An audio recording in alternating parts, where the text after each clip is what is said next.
Thanks for tuning in today. You're watching Suite 303, and we are bridging the gap between Canada and USA. On the show today, we have all the way from Cleveland, Ohio, Joe and his son, Matt Iannotti. Guys, thanks for coming on the show today. We really appreciate this. Thanks for the invite, Jay. Appreciate your time.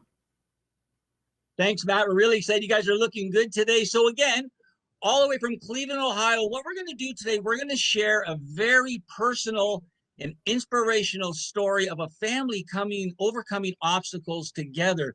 So Matt, why don't you introduce yourself, and then we can bring in your dad, because I know this is all about your overcoming your own obstacles, inspirational, passionate. So please introduce yourself and just tell us a little bit about yourself, and then we'll just jump right in, me and your dad. Well, by the July, I'm going to be 36. Love sports, enjoying socializing, friends, family, pretty much anyone. Just trying to be enjoyable and enjoying life. Just happy around with my experience towards disability or not disability, and I appreciate me living. So this is my father. He's a doctor. Okay. So tell us a little bit, Joe, jump in a little bit and tell us a little bit of the background, and then we'll bring Matt back in and tell us a little bit about your situation and what's going on down in Cleveland and the current status too, if you will, Joe. Well, Matt's been through many years of challenges. He finished his first year of college as a normal freshman with enjoying a freshman year, maybe a little too much.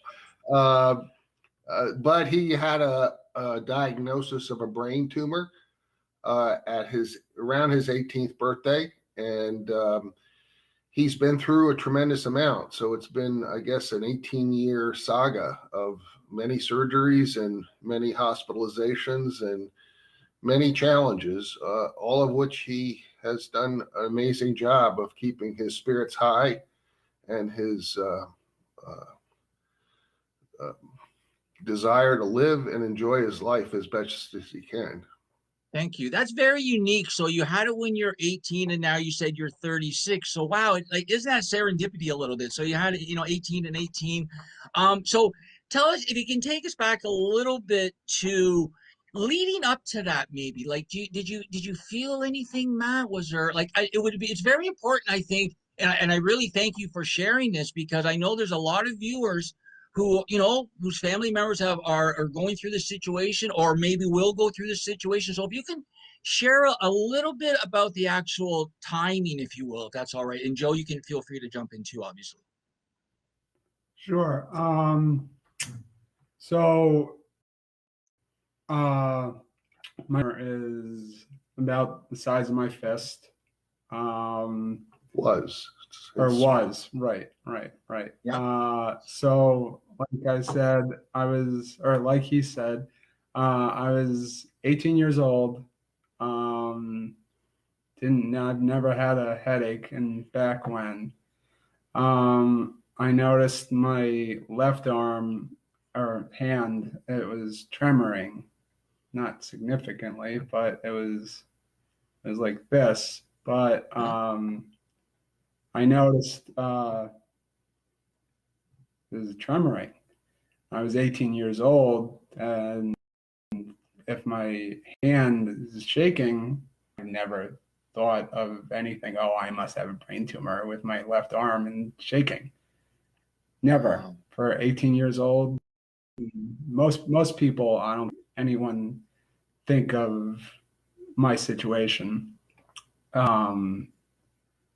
I went through freshman year.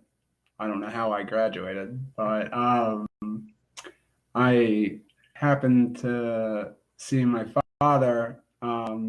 We haven't gotten together in a while when I was in college. So after school, I finished. I was sitting across from the table from my dad, and I was holding my fork, left-handed predominant, and he noticed that was I had a tremor. The second, I mean, of course, he's a doctor. The second he saw my tremoring, and he said, "What is that?" Pointing my hand. I said, I didn't, I just showed my hand, and he said, "Let me see, or put your fork down. Let me see your hand." So I just showed my hand, and it was tremoring, and he said, "Turn your hand around." So my fingers clenched. Of course, I didn't purposely do that. I guess the brain was, or tumor is pressing on the brain. Wow.